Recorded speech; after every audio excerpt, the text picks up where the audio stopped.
So I put out a video detailing RLUSD's impact on XRP and talking about whether it's good or bad for XRP. There was a lot of comments on the video, it got 20,000 views, and you could see here I made $211 off of it, which went straight into buying more crypto. So with that being said, let's go ahead and respond to some of the comments. They're going to be spicy, some of them are going to be thoughtful, some of them we're going to have to debunk with facts, others with wit. So let's go ahead and do that. So here someone writes, because XRP eliminates Nostro and Vostro correspondent banking because it's neutral liquidity. Otherwise, each bank has to keep RLUSD plus every other country's stablecoin. Currently, trillions of dollars are locked into Nostro and Vostro accounts. Now, let me explain this comment in detail because it's actually very important to understand the big and small picture here. So let's start with the last sentence and work our way backwards. So they say currently trillions of dollars are locked in Nostro and Vostro accounts. So what exactly are Nostro and Vostro accounts? They're basically special bank accounts that banks use to hold money in a foreign country to make international payments easier. So how does it help to make it easier? So a Nostro account is basically when your bank holds money in another bank, usually in a different currency. A Vostro account is the complete opposite. It's the account that a foreign bank holds at your bank.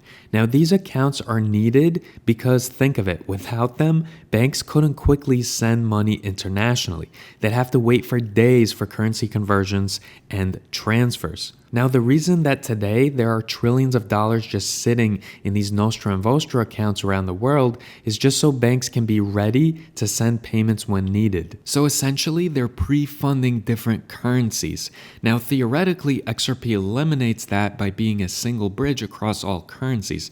But of course, now with stablecoins, you have a stable, less volatile alternative. Now, what they're saying with this sentence here, otherwise each bank has to keep RLUSD plus every other country's stablecoin, they're basically arguing that banks would have to hold many different stablecoins for different currencies, which is a giant hassle. I would agree in theory, but the reality is it's not about being a neutral asset. It's about which asset markets actually choose to use for liquidity, bridging, and payments. And the main problem with XRP is it is highly volatile and there's also not enough of it. Whereas stablecoins like RLUSD and the many other stablecoins that are out there can easily shrink the utility and demand for XRP because it soaks up the whole case of what you want to use XRP for. Stablecoins are extremely stable and there's plenty of them. They also are not subject to slippage or volatility like XRP is. So to make it very, very simple, RLUSD doesn't have to be neutral in order to compete. It just has to be good enough for most users' needs. If enough people are comfortable settling in USD, which many are, they trust USD, neutrality doesn't matter that much in practice. So someone here argues they both have different but important roles. Ripple's new stablecoin RLUSD could significantly impact the demand and price action of XRP by offering a stable fiat-based currency for daily transactions.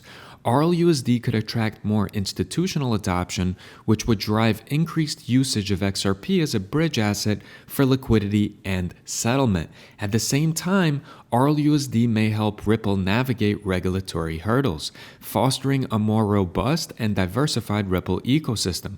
While XRP could benefit from RLUSD's growth, the relationship between the two assets will depend on the complementary roles in Ripple's broader strategy for revolutionizing global payments.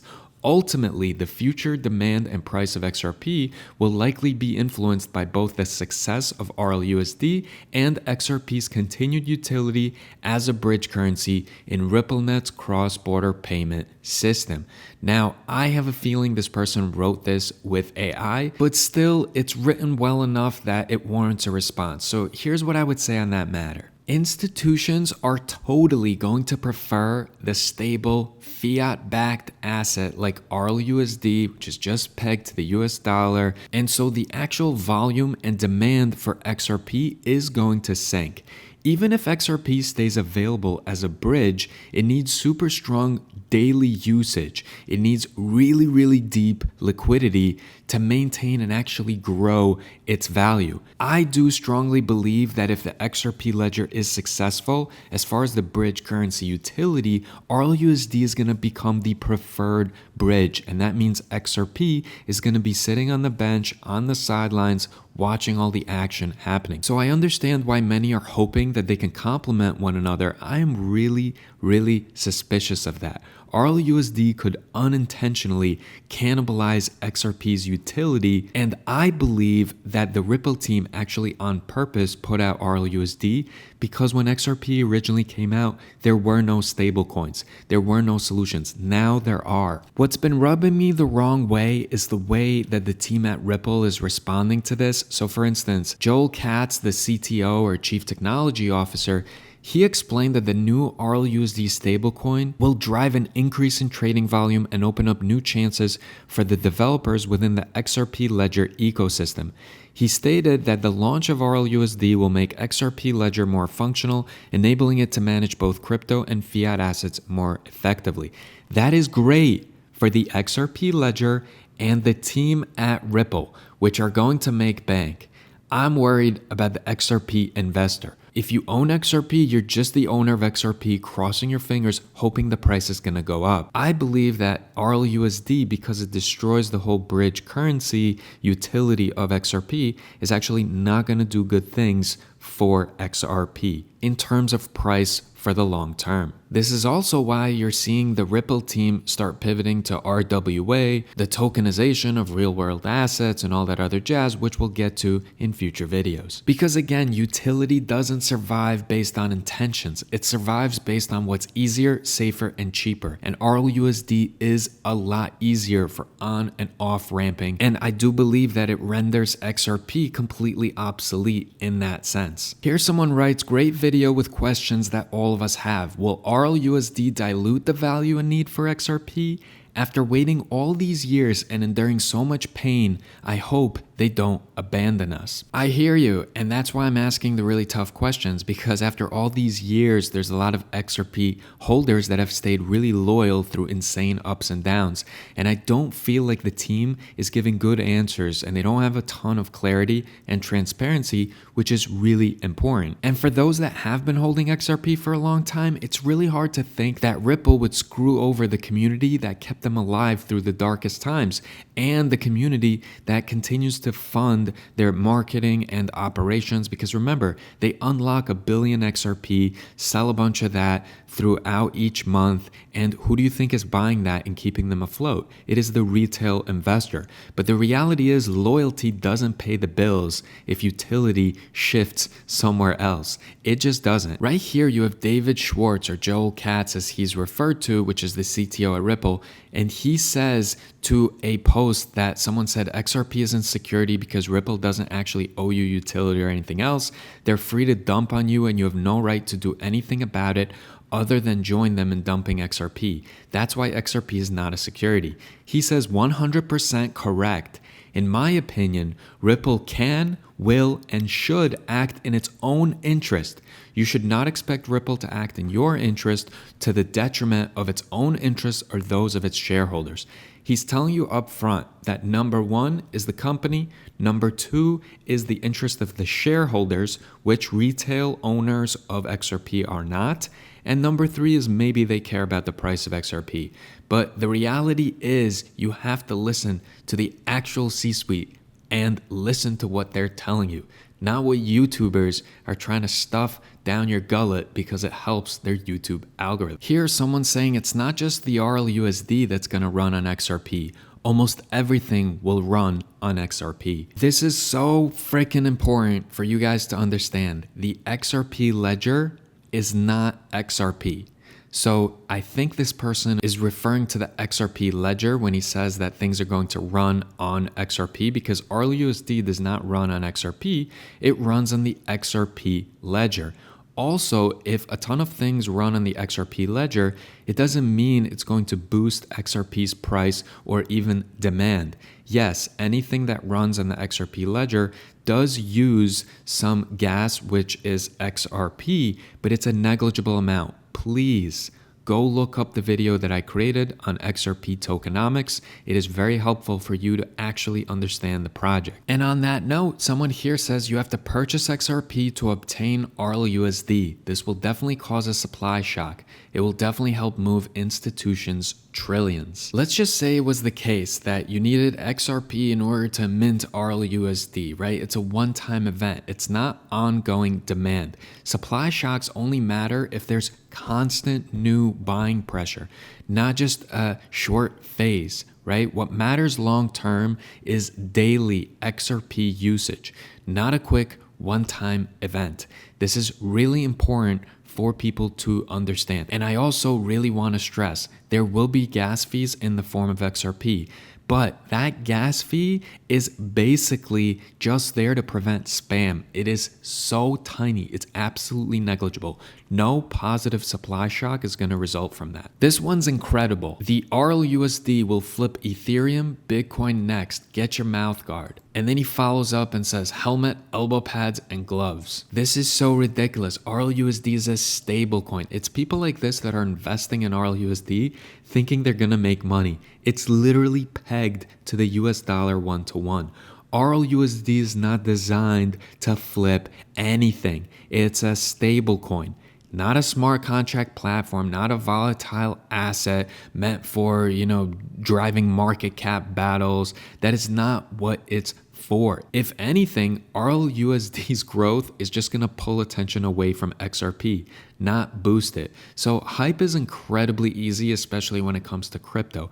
Understanding real utility is what is difficult. And here you have to do your due diligence in order to understand the project. You can easily read misguided comments like this and then believe in them if you don't understand the project. This one's just nutty. A Japanese guy told me this morning that Trump is going to end the Fed. I was shocked to hear this. However, if such a thing happens, perhaps RLUSD could represent a new treasury. It's far-fetched, but look at Trump's latest statements that he would levy 100% tariff on countries using alternatives to the USD. That would destroy China, but not Japan and South Korea. Think of how much investment would pour into America. This comment is so all over the place. It's ridiculous. It's mixing politics, economics, speculation. RLUSD's future has nothing to do with ending the Fed or Trump's tariff plans. It's a Ripple product meant for blockchain payments, not a replacement of the US Treasury currency. This is so ridiculous.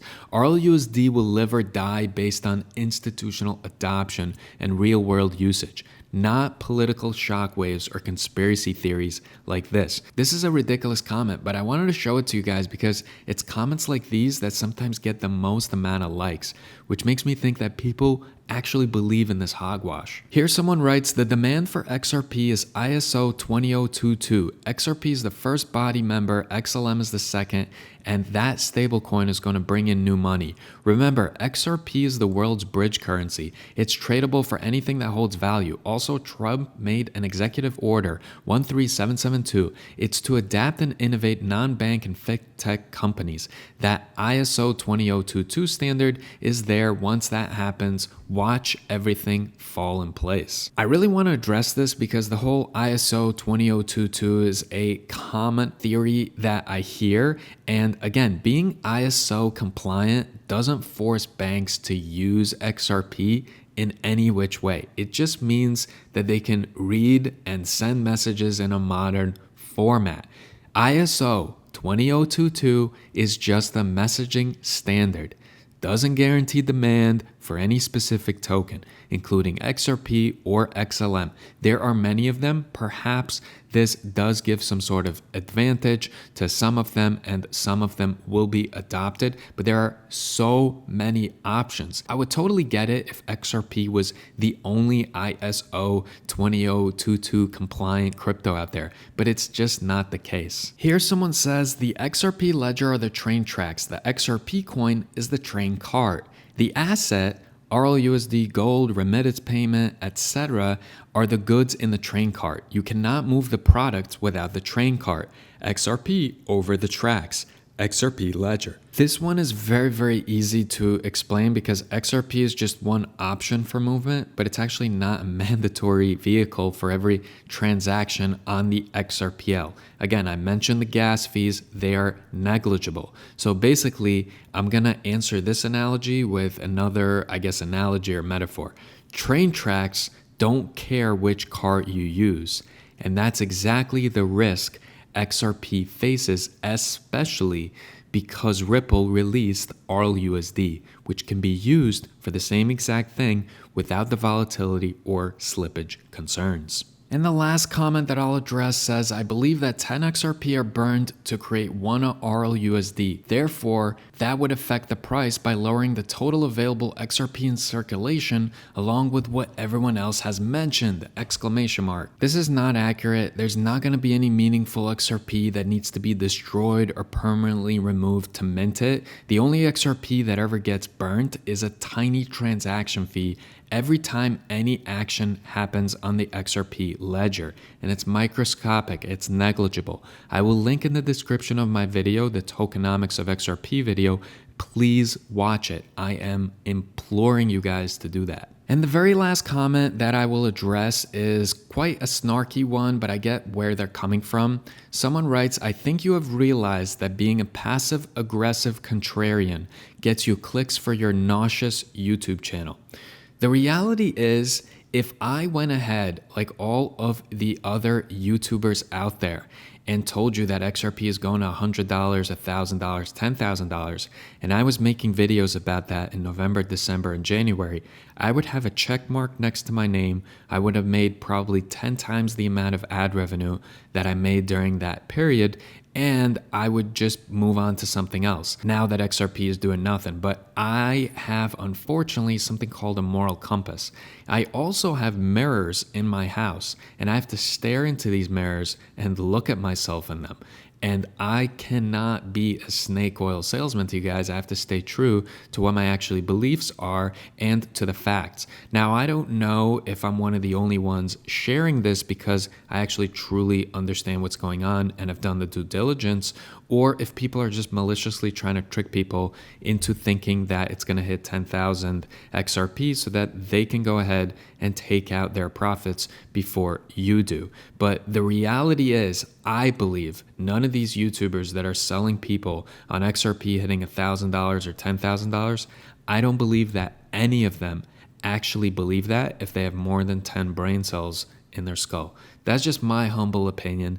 Anywho, I appreciate you guys for watching this video in its entirety. If you enjoy recaps like this where I go ahead and actually respond to the comments so we can all learn together and discuss things, or if you disagree with something, mention it in the comments section. And also let me know which topic you wish for me to cover next. I did post this poll about which crypto do you want me to make more videos about, and as you can see here, XRP won out by a lot, nearly 60%. In second place is Sui, which I just made a couple of videos on. Very happy with that investment. And then in third place is Bitcoin at 15%, and then Chainlink at just 7%. This helps me know which type of videos you guys want me to put out. I'll try to always keep it quite educational rather than anything else. So I appreciate you guys for sticking around for the entirety of this video, and hopefully I'll see some of you in the next one.